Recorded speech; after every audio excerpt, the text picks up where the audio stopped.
Hickory dickory dock, the mouse ran up the clock. The clock struck one.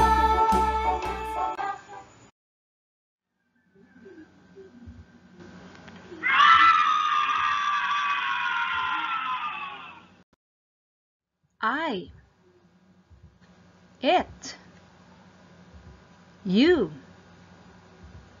he, she, we, they. These are pronouns. Pronouns take the place of a noun. Remember that noun is a name of person, place, and thing. For example, the boy reads a book. The boy is a noun because he is a person. He reads a book. Pronoun he takes the place of a noun. My mother cleans the house. My mother is a noun because she is a person. She cleans the house. Pronoun she takes the place of a noun. Pronouns he, she, we are used for people. For example, he is my classmate. She is my friend. We are family. Pronoun it is used for animal or thing, like cat, ball. For example, it is my pet. It is my ball.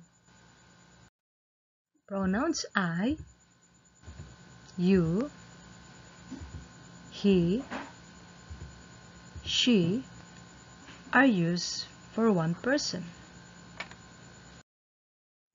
Pronoun I. Example, I am a grade 1 student.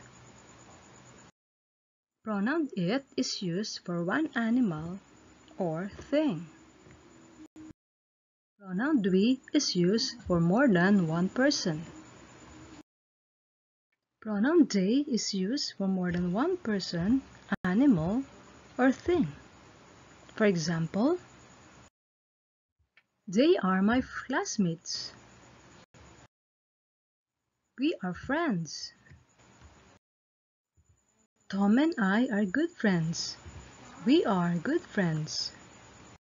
Pronoun takes the place of a noun.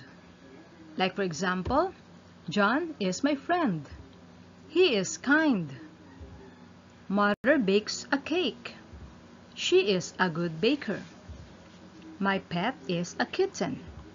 It is cute. Do this activity. Replace the underlined words with a pronoun from the word box. You may use your pad paper and write your answers there. Post this video now. If you're done, let's check your work. Number 1 answer is she. She is kind to me. Number 2, they. They are playing outside. Number 3, he. He is tall and dark. Number 4, we. We went to church. Number 5, it. It is playful. Are your answers correct? Then, first rate!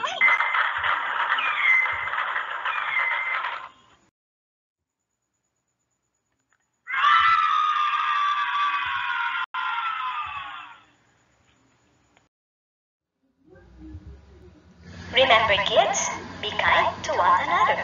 Ephesians 4:32.